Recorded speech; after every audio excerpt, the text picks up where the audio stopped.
സകൃതകൃതാവായ നാട്ടുകാരെ ശ്രദ്ധിക്കുക, കലാപരിപാടികൾ തുടങ്ങാൻ ആരംഭിക്കാൻ. ഇവിടെ നമുക്കൊരു ഇതുണ്ട്, ഒരു നിയമമുണ്ട്. ഇവിടെ AI-യുമായിട്ട് മാത്രമേ ചർച്ച ഉണ്ടാവുള്ളൂ. ഇവിടെ എത്ര വട്ടം ന്യൂസ് പറഞ്ഞു, ഇവരെ കേട്ടി ചർച്ച ചെയ്യേണ്ട ആവശ്യമില്ല. ഈ കഞ്ഞിയിൽ മുക്കി തേച്ച് വടി പോലെ ആക്കിക്കൊടു, എന്നിട്ട് വേണം അത് വെച്ച് അടിച്ചെന്നെ നിറകം തന്നെ പൊട്ടിക്കാൻ. ഇപ്പൊ തന്നെ പൊളിക്കാട്ടാ. നിങ്ങൾക്ക് ഇപ്പൊ ജെമിനി പറയണേ കേൾക്കുള്ളൂ. നിങ്ങൾ ഇതിൽ മറ്റേ ഇരട്ടത്താപ്പ് കാണിക്കരുത്. നിങ്ങൾ എന്ത് ചോദിച്ചാലും നിസ് പറഞ്ഞത് ജെമിനിനോട് ചോദിച്ചാൽ മതി എന്നാ പറഞ്ഞേക്കണേ. എന്റെ നമ്പരായി എനിക്കുള്ളത് മേടിച്ചിട്ട് വരാം.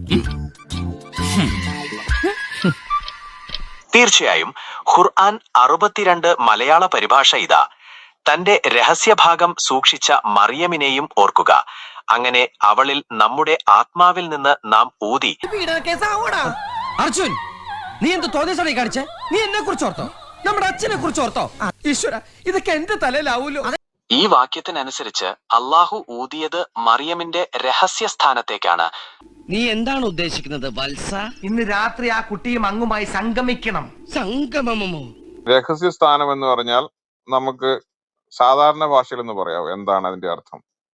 സാധാരണ ഭാഷയിൽ രഹസ്യസ്ഥാനം എന്നത് ശരീരത്തിലെ സ്വകാര്യ ഭാഗങ്ങളെയാണ് സൂചിപ്പിക്കുന്നത്.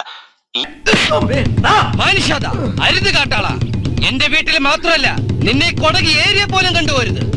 കാമാന്തക, കാമപ്രാന്ത, കാമരാക്ഷസ, കാമപിശാച, കാമരാജ യൂണിവേഴ്സിറ്റി അണ്ടകടാക.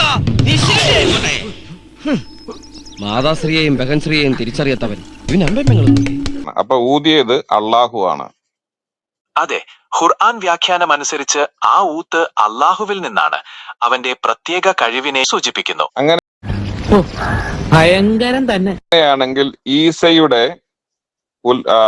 ജനനത്തിന് കാരണം അള്ളാഹുവിന്റെ ഊത്താണ്. അതെ, ഖുർആനിക വിവരണം അനുസരിച്ച് അള്ളാഹുവിന്റെ ഊത്താണ് ഈസാ നബിയുടെ ജനനത്തിലേക്ക് നയിച്ചത്.